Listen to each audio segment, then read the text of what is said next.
하둘셋. 안녕하십니까. 사마열혈입니다. 송덕수 교수님과 제10판 신민법 강의 1287페이지 로마자 5번 사실적 계약관계 보겠습니다. 사마열혈TV 7차 추천을 부탁드리고 유튜브 구독을 권합니다.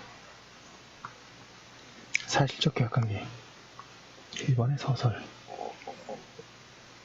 계약은 청약과 승낙에 의하거나 적어도 두 개의 의사표시에 일치해야 성립한다. 그런데 독일의 하우프트에 의하여 처음 주장된 사실적 계약관계론에 관한 이론은 일정한 경우에는 당사자 사이에 합의가 없어도 단지 순수하게 사실적인 행위만에 의하여 성립할 수 있다고 한다. 가령 전차의 승차, 전기, 수도, 가스의 이용, 미로 자동차의 이용 등의 경우에는 당사자의 의사표시와 관계없이 구체적인 이용 행위만으로 1288페이지 계약관계가 성립한다는 것이다. 아래에서 하우프트의 사실적 계약관계론의 내용과 그에 대한 독일에서의 반응을 살펴보고 이어서 우리나라에서 이 이론을 받아들일 것인지 검토하기로 한다. 이번에 하우프트의 사실적 계약관계론의 독일에서의 반응. 양가로 이번에 하우프트의 이론. 하우프트는 오늘날의 법적 거래에 있어서는 청약과 승낙에 의하지 않고 사실적 과정에 의하여 성립하는 계약관계가 존재한다고 하면서 그것을 사실적 계약관계라고 한다. 그리고 사실적 계약관계는 성립에서는 계약과 다르지만 그 존속에서는 원칙적으로 계약과 같으며 따라서 거기에는 계약법에 직접 적용될 것이라고 한다. 하우프트는 이러한 사실적 계약관계에 이뤄서 다음 세 가지 이용을 들고 있다. 방가로 1번 사회적 접촉에 의한 사실적 계약관계. 예컨대 계약 체결상의 과실, 호의 동승의 경우는 운전자의 책임 배제는 사회적 접촉이라는 사실에 기하여 발생하는 것이라고 한다. 방가로 2번에 공동체 관계에서의 가입에 의한 사실적 계약관계. 사실적 조합, 사실적 고용관계. 조합 계약이 처음부터 무효임에도 불구하고 조합이 성립하고 사실상 활동을 계속한 경우에는 조합은 존재하였다고 봐야 하며 무효인 고용계약에 기하여 노무가 사실상 제공된 경우에는 고용관계가 성립한다고 한다. 방가로 3번은 사회적 급부임에 의한 사실적 계약관계.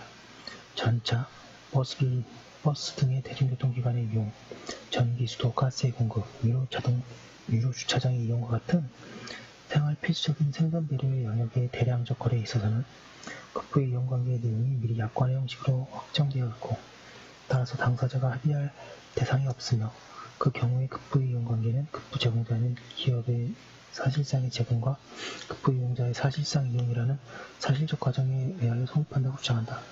그러면서 이 경우에 청약과 승낙에 의하여 계약이 성립한다고 하는 것은 비현실적이라고 한다. 양가로 이번에 독일에서의 반응. 하우프트의 이론은 독일 민법 학계에도 커다란 충격을 주었으며 그에 대해서는 전면적인 거부에서부터 흔연한 찬성에 이르기까지 다양한 반응이 나타났다. 그리고 찬성론자들도 여러가지 모습을 보였다. 하우프트가 든 이해 가운데 이를 인정하는 경우는 없었고 2, 3중 어느 하나 또는 둘을 인정하였다. 그 후 논의는 전통적인 이론에 의해 해결하기 어려운 삶에 집중되었고 그에 관한 세련된 논의는 라렌츠의 사회정형적 행위론이 있다. 하우프트의 사회적 계약관계론 내지 라렌츠의 사회정형적 행위론은 독일의 판례로 채용되기도 하였다.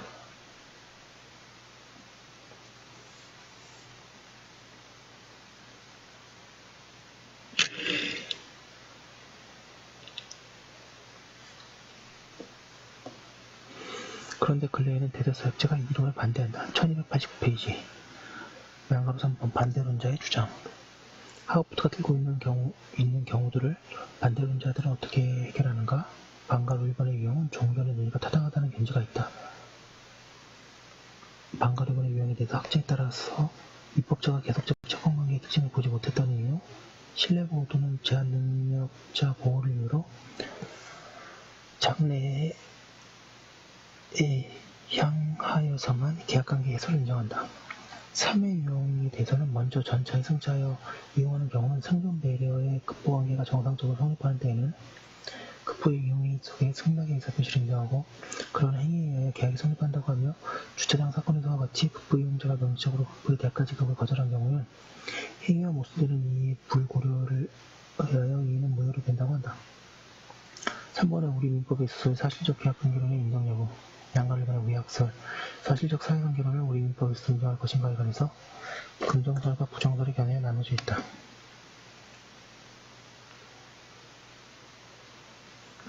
긍정설은 과거의 다수설이었으나 근래 소설되었고 부정설이 현재의 다수설이다. 양가 배분의 사견 사실적 계약관계론 내지 전형적 행위론의 몇 가지 경우에 대하여 그것의 특수한 면만을 보고 그 경우에는 합의에 의하지 않고 계약관계가 성립한다고 함으로써 근거 없이 민법학의 체계를 크게 훼손하고 있다.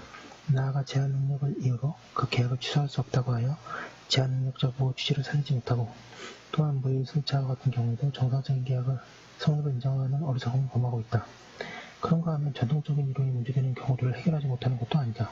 그 이론은 오히려 기존의 체계를 유지하면서 적절한 해결책을 찾아내고 있다. 이러한 점에 비춰볼 때 우리 민법상 사실적 계약관계론이나 사회정형적 행위론은 이상하지 않아야 한다고 하고 있습니다. 여기까지 한 거 올려두고 다음 거 이어서 배우겠습니다.